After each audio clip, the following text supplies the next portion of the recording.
Det blir bra. Det kommer bli en jävla fantastisk dag. Och jag ser fram emot alltså tävlingarna framförallt. Eller nej, det gör jag egentligen inte. Så jävla roligt. Roligast var igår kväll. Fan, jag och Jörgen var ju nere och spela. Åh helvete, vi spelade och så var jag uppe i 3000 kronor. Eller satsat 100, 3000. Eller egentligen. Det var nog fan inte så mycket. Det vart nog fan inte mer än... Egentligen vann jag fan ingenting. Men det var jävligt full var i alla fall.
Jaudīgāko šīs dienas automašīna Salemarka priekšā un Peltārs vēl tīseņa Mercedes.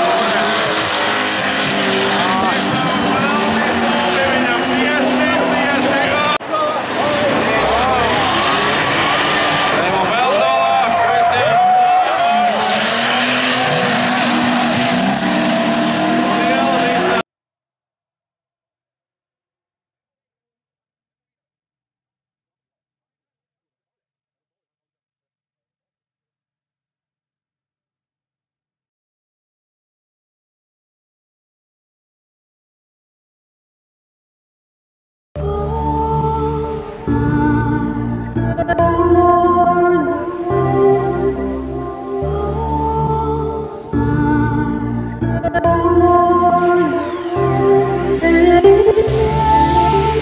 Mange!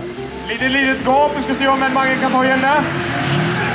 Och åker en bit ifrån Mange där. Christian håller en bra balans. Han har inte kört så mycket på den här banan.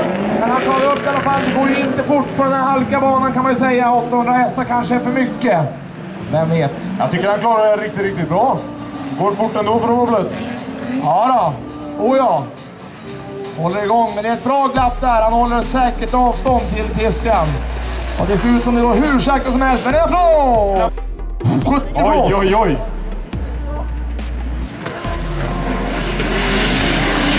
Ja, vad är det vi sett? Joel tittar bakåt, ser om Salemark ligger kvar här. Jag ser han vänder på. Så grymt nära Salemark. Han upplägger över på Yveborg. Yveborg från Övik. Örnsköldsvik mot Umeå. Vad tycker Dennis? Ja, det ser tajt ut. Vi har ett litet gap där. Det är trångt där borta. Ja. Vi ser nu om Salemark tar in det här lite mot slutet. Salemark speglar. Jag tror att Yveborg var utanför med ett hjul. Men vilket skönt ljud han får fram i Yveborg.